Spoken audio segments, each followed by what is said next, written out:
कंधार येथील हे दूरदर्शन आहे। अवकाळी फार थोडा पाऊस पडला। हे रस्ता लॉ कॉलेज ते इकडे डॉक्टर जाधव, आपण जाणून घेऊया इथल्या शेतकऱ्यापासून। आपल्याला इथं काय वाटते? थोडाच पाऊस पडलाय तर ही परिस्थिती झालेली आहे। तुमच्या या बाजूला शेती आहे तर या नालीकडे या रस्त्याकडे कोणी पाहते की नाही? कोणीच पाहिना साहेब। हां, जेव्हापासून कळते तेव्हापासून जशाला तसेच नाले आहेत।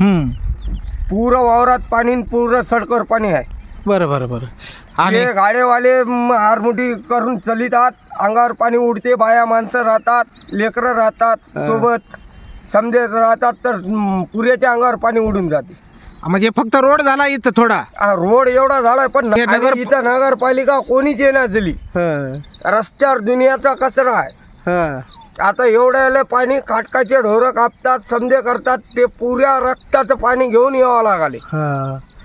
म्हणजे ह्या साईडला काय केव्हापासून ही परिस्थिती आहे? हे आतापर्यंत मला 22 वर्ष झाले तेव्हापासून तशाला तसे आहे। बरं बरं। नाली नाही, काही नाही? नाली नाही, काहीच नाही। खाली सिमटाच्या नाल्या बांधल्या तर तेही पडल्या।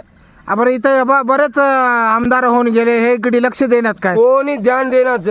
खाली इलेक्शनच्या टाइमला येतात, खाली मतदान मागून घेऊन जातात, त्याच्या घरला त्यानं काळ तोंड करतात। असं आहे काय? धन्यवाद। आपलं या ठिकाणी पहा, शेतकरी याच रोडला त्यांची शेती आहे। त्यांचं म्हणणं आपण या ठिकाणी ऐकून घेतलं आहे।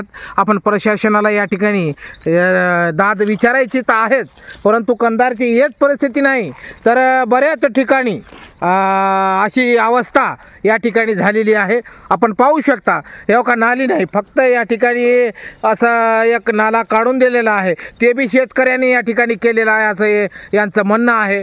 या ठिकाणी पाहू शकता, अक्षरशः एस टी महामंडळाच्या गाड्या, दुसऱ्या गाड्या या ठिकाणाहून जात असताना या ठिकाणी शेतकरी महिला, शेतकरी बालक या ठिकाणाहून जात असताना अंगावर पाण्याचे शितोडे, चिखलाचे शितोडे या ठिकाणी उडत असतात।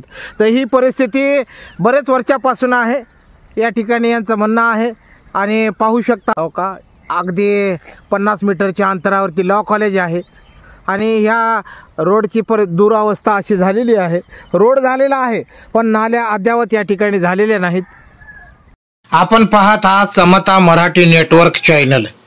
जास्तीत जास्त व्हिडिओ शेअर करा, प्रशासनाला या ठिकाणी जाग येईल।